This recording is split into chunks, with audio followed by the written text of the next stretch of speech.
All right, welcome to our Wednesday evening Bible class. We are in Exodus chapter 14 for this class.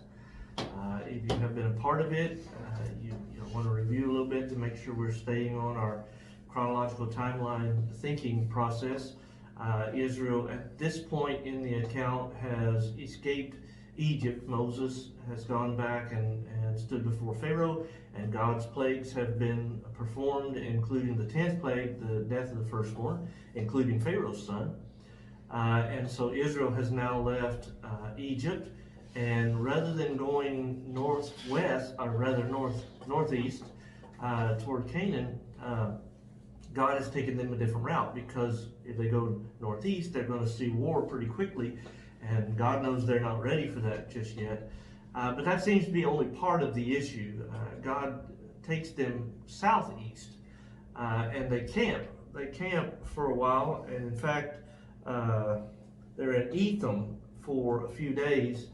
And during this time, I don't know whether it's while they're journeying to Etham, probably more likely while they are at Etham, Moses has this discussion with them about God's instructions for the Passover. They've already had that when they were in Egypt before the 10th plague. God has told them about this lamb and goat that was to be taken on the 10th day of the first month, which was the month they were in. And then on the 14th day it was to be slain, and it was to be eaten, cooked a certain way, and eaten in their homes, prepared to leave. And none of it was supposed to be left over. So now if they've gone to this place called Etham, and they're camping there, God explains in more detail the implications of that and their remembering of it. They're supposed to perpetually keep this going all through this time that they are under this covenant that God is bringing them into, because they're supposed to remember two things. Backwards, they're supposed to remember what God did for them in Egypt, and future, they're supposed to be looking toward and remembering that God's lamb is ultimately going to come to pay the sacrifice. And so they're looking for this one that will be called Messiah. That's the fulfillment, the true fulfillment of that promise to Abraham. So this is supposed to be perpetually remembered, the Passover day and the feast, the 7-day feast that immediately followed it, and why it was supposed to happen, and how it was supposed to happen, and how they were supposed to pass it down to the next generation, as they then would ask questions about it. Now, as we get to chapter 14, what's going to happen is they kind of turn from Etham to journey again, but they don't journey again toward Canaan. God kind of leads them in kind of a random looking pattern, and ultimately to a place where they will be camping again, and it'll be a place where they're virtually trapped with no escape if anybody were to recognize their situation and pursue them, which is going to happen obviously with the Egyptians. So they're moving again, but it looks confused, it looks a little random, and it goes to a place where they could easily be trapped. That kind of sets things up for what we're going to read in chapter 14. Yeah, I think you covered it all. Okay, chapter 14, let's start in verse 1. And now the Lord spoke to Moses, saying, Speak to the children of Israel that they turn and camp before Pi-hahiroth, between Migdol and the sea, opposite Baal-zephon. You shall camp before it by the sea. For Pharaoh will say of the children of Israel, They are bewildered by the land, the wilderness has closed them in. And then I will harden Pharaoh's heart so that he will pursue them, and I will gain honor over Pharaoh and over all his army, that the Egyptians may know that I am the Lord. And they did so. Now, there's another piece of information as to Pharaoh's thinking that's going to come up in just a moment, but just starting where we were, we have this journey that I have already mentioned in the review about what's going to happen. This journey that God says, I want you to travel to a certain place, and the result of journeying here is Pharaoh's heart is going to be hardened. But again, we get on that question of how did that happen? And so many people read it and just say, well, see, God's doing it, and so Pharaoh had no choice and no option in the matter, and God just forced him to become hard, and he went out and then he was killed because of it. And so they see God as being unloving because of the way that they have interpreted what's happening here. But what God has said here is that he's going to harden his heart, not through a direct action, but that it will be the result of the actions of Israel that God leads them into. And specifically, those actions are the direction he's taking them and where they're going to end up. See, Pharaoh's going to say, based on what we just read, Pharaoh's response to what he sees, which means, by the way, he doesn't have satellites or anything like that. So this clearly tells us he has people out here watching. He has spies out here watching, and I think that'll come into play in the next few verses we read. But the report back is that Israel is journeying again, and they're confused. They don't know which way they're going, which to Pharaoh immediately makes them an easy target. The second thing is, where they are going traps them between the sea and the mountains. And so the consequence of that is, again, they're going to be easy targets. So immediately what God says is, though Pharaoh was crushed at the death of his son and told Israel to get out of the land, he now sees them as easy to overtake again and bring them back again. So his idea is, they're in trouble, I'm going to go while they're at their weakest point, and I'm going to recapture them and bring them back. Yeah, you see here that Pharaoh's remorse was only very short-lived, because once he is tempted again, once God sets this ambush or trap for him, Pharaoh's heart takes a full 180 once again to go after Israel. All right, let's keep reading. Verse 5. Now it was told the king of Egypt that the people had fled, and the heart of Pharaoh and his servants was turned against the people, and they said, why have we done this, that they have let Israel go from serving us? Now, before we see his response, I want you to think about their thinking, because there's something strange, at least in my view, as to how this is worded. What we hear is the people get this report or see that Israel is going the wrong way, but the text says that they fled. Now, if you read that as the people saying they're upset that Israel has left Egypt, then you're reading it wrong, because what we read when Israel left Egypt is they told them to leave. Pharaoh said, get out and get out now. So they were not surprised that they left Egypt. So what it appears to be the case is, what Pharaoh was still holding on to, or maybe the people were holding on to, is that idea of where the whole discussion started when Moses said to Pharaoh that God said, let my people go 3 days into the wilderness that they may worship God. And so they're still holding out this idea that maybe Israel's going to go out for 3 days, as they told them to leave, and then they're going to come back. But enough time has passed now, and a direction change has caused them to say, they're not coming back. They're fleeing. So again, it's like Pharaoh, though he tried to negotiate with God and God would not negotiate, Pharaoh now thinks, he's going to go back and capture them, and so he's going to kind of get his compromise anyway. So his heart is hardened, and the people around him, their hearts are hardened as well, because they now see that Israel looks vulnerable. I just love that Pharaoh asks, why have we stopped from letting them serve us? Because I can give you 10 good reasons why you let them go. Yeah, right. Including the loss of his son. Yeah, there are 10 really good reasons, and yet the second he sees an opportunity, God allows to manipulate the situation for Pharaoh to once again show his true colors. Yeah. Okay, verse 6. So he made ready his chariot and took his people with him. Also he took 600 choice chariots and all the chariots of Egypt with captains over every one of them. And the Lord hardened the heart of Pharaoh, king of Egypt, and he pursued the children of Israel, and the children of Israel went out with boldness. So the Egyptians pursued them, all the horses and chariots of Pharaoh, his horsemen, his army, and overtook them camping by the sea beside Pi-hahiroth and before Baal-zephon. So again, I want to make sure you understand the text, what we're reading here. When we read about these chariots, we're not reading about an army of 600 going out against the 600,000 males that were able to go to war that left Egypt of Israel. We're not reading about 600 against 6,000. We're reading about captains in chariots. So what you're reading about is 600, if you will, regiments. So there's a captain in a chariot over an individual regiment of the Egyptian army. So you have 600 of these regiments leaving at the instruction and leadership even of Pharaoh. So this is a significant battle force that's going out to capture the Israelites. So it's like, at least in my mind, I get this idea that Pharaoh, we saw him begin to recognize God's power. We saw his magicians pretty early on turn to Pharaoh and say, look, we can't do what this God is doing. He's pretty powerful, so you need to listen. And as it went on, even to the death of his son, Pharaoh has recognized God's power. And so he now is displaying his own power. So this God that led them out, he has shown a weakness in Pharaoh's mind by leading them to a place where they're trapped. Pharaoh now is showing a display of strength by trying to go in and capture them and their God, because all battles, at least in their minds, were one God against another God. So he's got the opportunity to defeat them and defeat their God and bring his slaves back home. As far as recorded history goes, at this time, Egypt had the best military that we know of. And Israel had what they could carry on their backs, which is probably next to nothing. Yep. And yet we're told the children of Israel went out with boldness.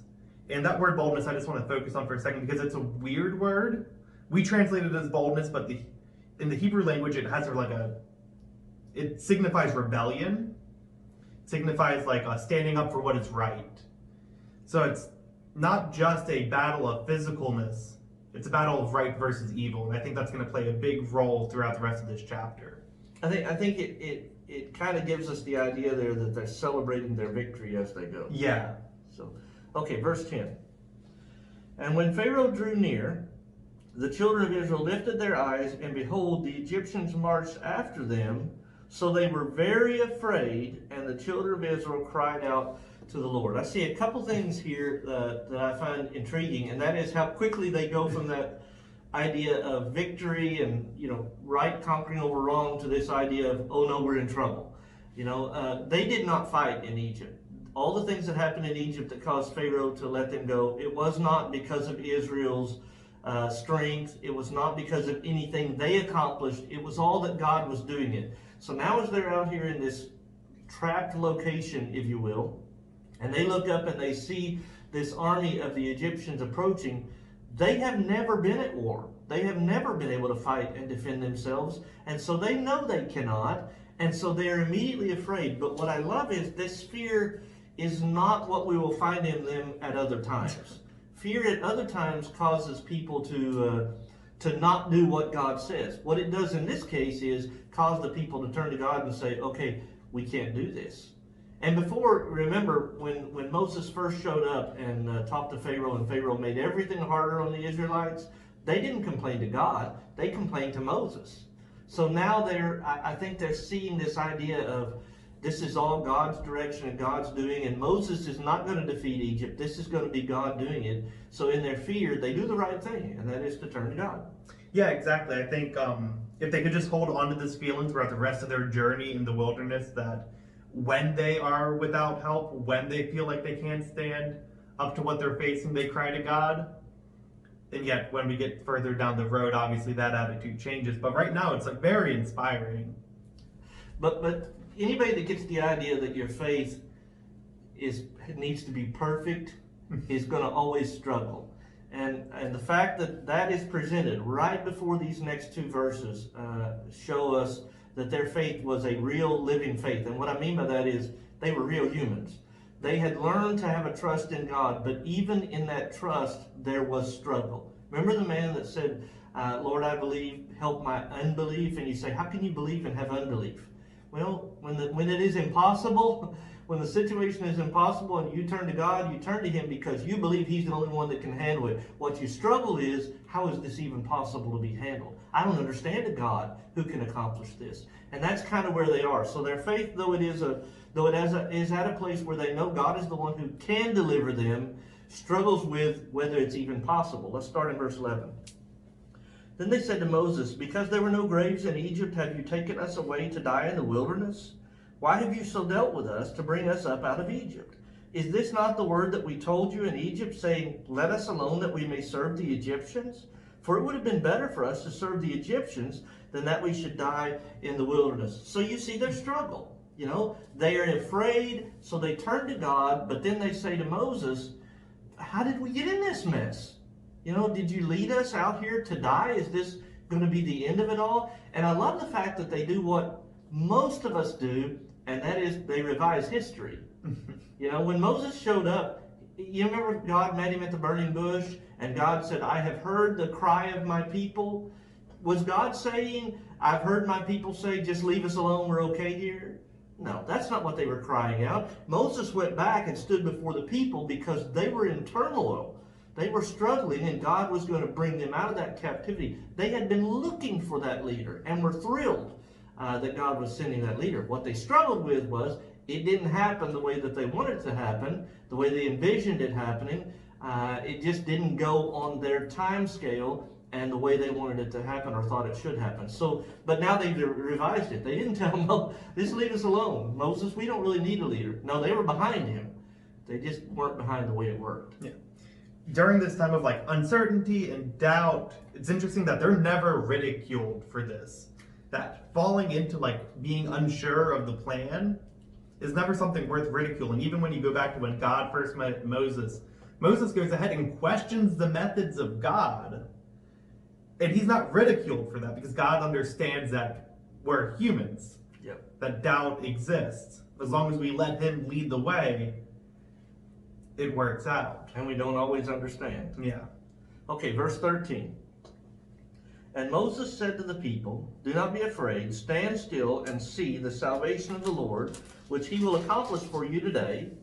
For the Egyptians whom you see today, you shall see again no more forever. The Lord will fight for you, and you shall hold your peace." So clearly there's been some kind of a discussion with God that's not recorded, where God has instructed Moses, here's what needs to happen. And by the way, that idea of stand still, that doesn't mean stop moving. That's the idea of calm down. You know, they're about to panic.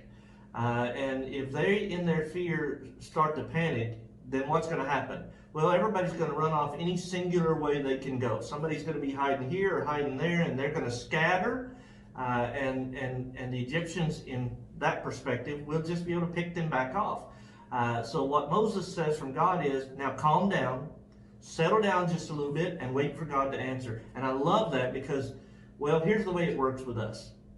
We're told by Peter to cast our burdens or our cares on God, to cast them to God, and to leave them there. That's the idea of that, so that we can depend on him. We trust him, and God answers those prayers. We're told by James that the effectual fervent prayer of a righteous man avails much, and we know that. And so when we struggle, especially in life, and we turn it to God, we try to hand it over to him. But the problem with that is when we say the prayers, we have the intentions, and then we carry it right back out with us in our life, and we try to control all of it ourselves anyway. And God says, you know, once in a while, it's time to just back up and let God do what he's got to do. You can't force your will to be God's will. If you're going to trust him enough to pray, then trust him and his answer as well. Now, I'm not advocating here, you know, say a prayer to God and sit back and let nothing happen. I'm just saying, why do you take things to God and then turn away and worry and panic and stress about things in your life that you've supposedly given to God? And that's what Moses is saying to them here. All right, you gave it to God. Now stop worrying about it. Settle down, stop panicking, and trust God's answer. Although God probably already shared his plan, or at least part of it, with Moses, from like a human perspective, God's plan doesn't make a lot of sense. Do you believe Moses did understand that? Right. Part the sea? What? So Moses getting up and telling the people just to stop and calm down still took an extreme amount of faith, even if God had already explained what was going to happen. Yeah, and I imagine going to the people with that plan. Oh yeah, God's going to part the sea in here just a minute. Part the sea? Okay, verse 15. And the Lord said to Moses, "Why do you cry to me? Tell the children of Israel to go forward, but lift up your rod and stretch out your hand over the sea and divide it, and the children of Israel shall go on dry ground through the midst of the sea." Now, stop there just a second. I find this interesting wording again because of, as we have already been discussing, the people and Moses certainly have a level of faith, but it's not a perfect faith. And so God at one point now says, you know, stand still or calm down. And then now he says, why aren't you moving? So you see, you have to figure out what do the difference in the two things mean. And that's why I emphasize that the first one means calm down. It doesn't mean stop doing anything. Because that's what I hear here. God is challenging their faith to grow. It's one thing to have a faith that says, okay, we're in trouble. Let's ask God for help. It's another thing to do what God tells you to do when he tells you to do it. So evidently in this discussion, what's happened is the people are crying out to God, and Moses is crying out to God, "God, we need you to deliver us." And God's saying, well, if you believe that I'm going to deliver you, why are you just standing there? I remember an old story that was told, and I don't even know if it's true, but it was in an old country church, and the kind of church that's out in the middle of all the old farms and everything. Some of you probably relate to that memory or whatever. I remember those old country churches, and there was one of them that all the farms around were really struggling because there was a particular drought. And so the preacher there had sent word around to all of the families living on all the farms that, on such and such day, let's get together, all of us at the church building together, and let's all pray for God to bring us some rain to save all of our crops and all of that. And then when the night came that they were all going to get together and everybody started showing up, he sent them all home and canceled it. And they wanted to know why. Why are we not going to approach God in prayer? And his answer was, because you came here to pray for rain and not a single one of you brought an umbrella. And I see that in this account. These people saying, God deliver us. Wait, cross the sea? I don't know that I'm going to walk out across the water. I'm not going to walk out in that. And I get that. If I were standing on the beach here in Stewart today and the water parted and said, okay, start walking to the Bahamas, that'd be a tough walk, wouldn't it? The first couple of steps would be kind of cautious. And I have to admit, the deeper I got, the faster I'd be walking because I want to make it all the way across. And at some point, there's no return, right? So their faith is there, but it needs to grow. So God says, just do what I ask you to do. It's the story's very relevant to just human experience, that it's easy to realize you're in a bad situation and that you need help from God or an outside source.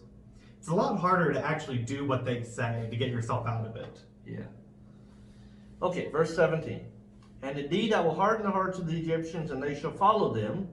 So I will gain honor over Pharaoh and over all his army, his chariots, and his horsemen. And then the Egyptians shall know that I am the Lord, when I have gained honor for myself over Pharaoh, his chariots, and his horsemen. Interesting there, because Pharaoh's heart's already hard. That's why he came out here in the wilderness.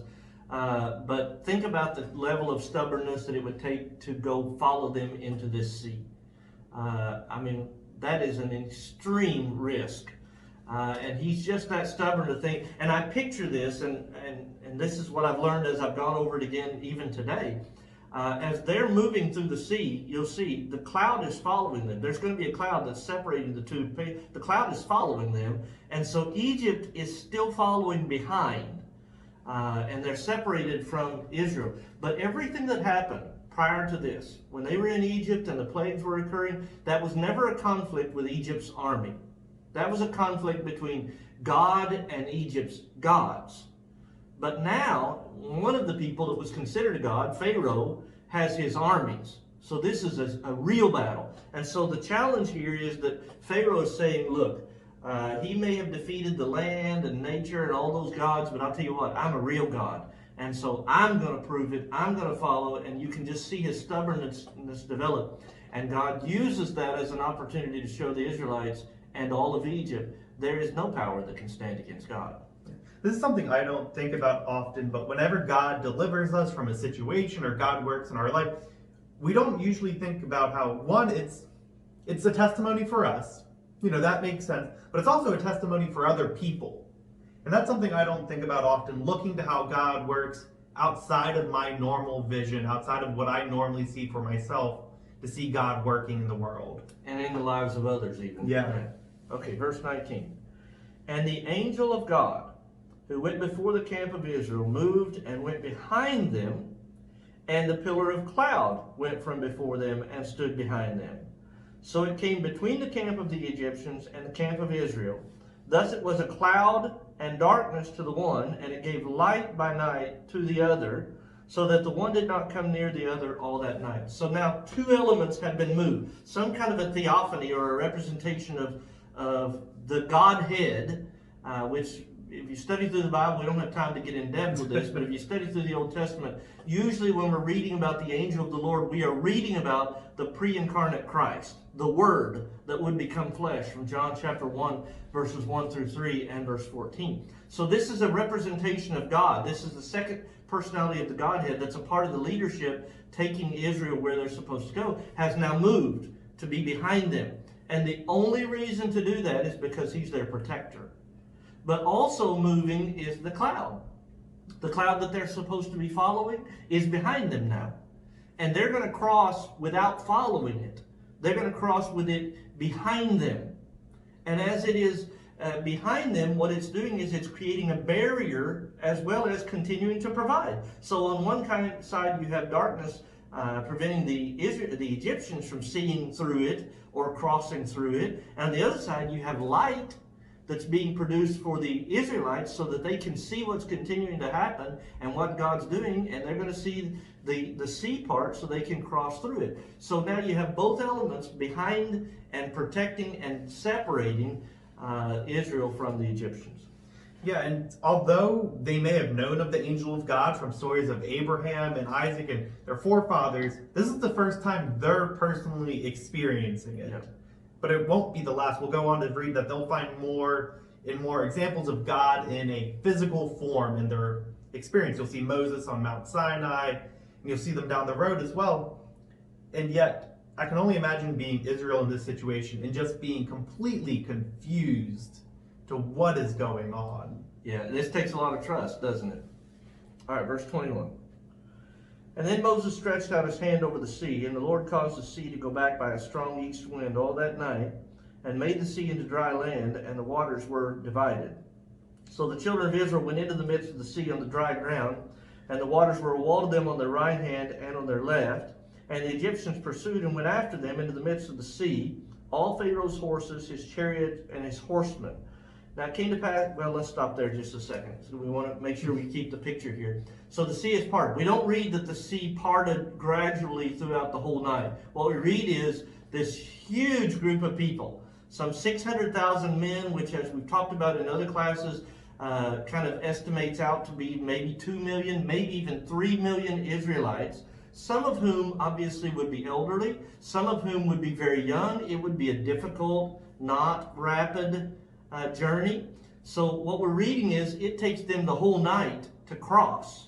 So God, not only does he bring this wind that separates out the water and dries the ground immediately, but it stays there. It stays there so that all night they're journeying across this sea to get across. And at the same time, somewhere behind them is this cloud that is separating Egypt, but it has allowed them evidently to go into the sea. They're following, they're just still a ways behind because of this cloud. So God takes care of them, and they don't cross. You know, if you've ever been around where it's been a drought and a pond, I remember on the farms where I was growing up that sometimes a pond would dry up in the summer if it hasn't rained and it's become hot. And you could get out and you could walk on that dry pond bed. But here's what would happen. At some point you would get to a place where you would hit almost like quicksand because the mud was still there. Even though it looked dry and it would be cracked, there was still enough mud there that you could sink in it and it would hold you. You couldn't hardly get out of it sometimes. That's not what the seabed was like on this night. God dried it up and it was solid for them to walk across. Yeah. And just to emphasize how miraculous this would have appeared to them, this isn't a little stream or a small river. Egypt has a geography where large rivers just appear almost in the span of a couple days. Rivers that can span miles wide. And for them to take the entire night to cross, we're assuming this is at least a mile in width. Yeah, and it's not a pond. He calls it the sea. Somehow, wherever it is, and we don't, there's a lot of speculation on where this is, and I've read a lot of the different things about it, and there's nobody that knows for sure. But no matter what it is, it's not a little pond. This is a sea. So at the very least, they're in a situation where, as Rich has said, this has a depth and it has a width that without God, there's no way they're going to walk across it. Yeah. Okay, 24. Now it came to pass in the morning watch that the Lord looked down upon the army of the Egyptians through the pillar of fire and cloud, and he troubled the army of the Egyptians, and he took off their chariot wheels so that they drove them with difficulty. And the Egyptians said, "Let us flee from the face of Israel, for the Lord fights for them against the Egyptians." And I've often wondered why. Why is it that God's knocking their wheels off and causing problems? But if you think about it, if this cloud is following Israel through the sea and Egypt is following the cloud, then they're not that far separated. There's a separation, but it's not that far. And so as the last of the Israelite people gets out of the sea the next morning, you know that that at least a part of the Egyptian army has got to be getting close, right? If there is only this cloud that's separating. So how does God change that? Well, how he changes it, he knocks the wheels off their chariots. So now there's no speed to this army. They are all on foot. The leaders are now crippled in what they can accomplish in an easy way. So God has delayed them to keep them in the middle of this sea long enough for Israel to get all the way out. And then his next move, which is going to be to bring the waters in. Just to like bring it to mind, like, I don't know if you've ever walked through the ocean or you walk through a wide river. It's not smooth land. No. It is going to be rocky and uneven, and that's going to slow them down quite a bit. It might be why it took Israel so long to cross in the first place, but it's also the reason why God is stopping them right here in this specific place. Yeah. Okay, 26. And then the Lord said to Moses, stretch out your hand over the sea, that the waters may come back upon the Egyptians, on their chariots, and on their horsemen. And Moses stretched out his hand over the sea, and when the morning appeared, the sea returned to its full depth, while the Egyptians were fleeing into it. So the Lord overthrew the Egyptians in the midst of the sea. Then the waters returned and covered the chariots, the horsemen, and all the army of Pharaoh that came into the sea after them. Not so much as one of them remained. Now we stop there. This is not a Charlton Heston movie. This is not the waters are coming in and they just keep running into the sea like some kind of blind, army. That's not what's happening. They're in the sea. Their chariots are falling apart, so they can't even retreat with any speed. And now all of a sudden, Moses does the same thing he did on the other side, which is to hold out that rod, only this time, instead of parting the sea, it brings it all in. And all of its depth. Can you imagine, anybody who's been around a hurricane, you can gain some imagination of this or understanding of this. When the news reports on the hurricanes, most of the time what you see is all that vicious wind. The wind, and it's blowing roof off of a house or a business or something like that. It's blown a tree over. But what you learn when you live through them is the wind is not the problem. The water's the problem. The water is so intense and so much more powerful. Something that can sustain great winds cannot defeat the power of water. So you could imagine the violence that this crushing in all of a sudden of this water on these Egyptians would have created. But the point is, God is bringing about the demise of every single one of them. Not one of those who went into that sea were able to escape. Not of the Egyptians. Until recently, I never thought about why God chose to do some miracles himself, like the knocking off the wheels, and why others he let Moses do in like these great actions. And like just recently, it came to me that the people of Israel were questioning Moses. They were accusing him of having like very ill intentions. Right. And this is God here allowing Moses to be the representation of his miracle to prove to Israel that he is their chosen leader. Yeah. Okay, verse 29. There's a contrast. But the children of Israel had walked on dry land in the midst of the sea, and the waters were a wall to them on their right hand and on their left, so that none of them were in any danger. God delivered them out. The waters were on the Egyptians. So the Lord saved Israel that day out of the hand of the Egyptians, and Israel saw the Egyptians dead on the seashore. Thus Israel saw the great work which the Lord had done in Egypt. So the people feared the Lord and believed the Lord and his servant Moses. So they have gained faith because they have seen. And that's what the Hebrews writer said faith was, right? It was based on the evidence of things not seen. They saw the evidence, now they believe God. They saw the evidence, and now they have learned to trust him. And the evidence is, just like on the other side of the river when Moses said, stand still and see the salvation of the Lord. Today you won't see Egypt again. Now they've crossed. Guess what? They're not going to see him again. That army has drowned in the sea, and Israel for the first time is now finally free. Yeah. This isn't the first time we've seen this example, and it's not the last, but it's interesting to see here that death in water is representative of their new life. Right. And I think that's, it's something that you think about a lot with the flood and you think about with baptism, but you don't often think about it with crossing the Red Sea because it's it's more gruesome. Yeah. In fact, Paul makes that direct connection in 1 Corinthians chapter 10 that Rich is making there with the water and everything with this crossing. Okay, we thank you for joining us, and we'll be back again next week in Exodus chapter 15. You can study it between now and then. We will close now tonight with a prayer. Dear Lord, our Father, we are so thankful for your presence in our lives. We're so thankful that you have given us this gift of your word, that we can use it to learn examples of how you act, how people have served you previously, and how we can continue to grow in you to be better servants for you. Lord, we ask that we take this message to heart, that we can use it in our own lives to be better servants, to be better examples, Lord, that we can bring it to others who do not yet know you and bring them closer to you. God, we ask that you stay with us always, that you continue to allow us to worship you, to serve in your word, and to be representatives of you here on earth. It's in your Son's holy name we pray.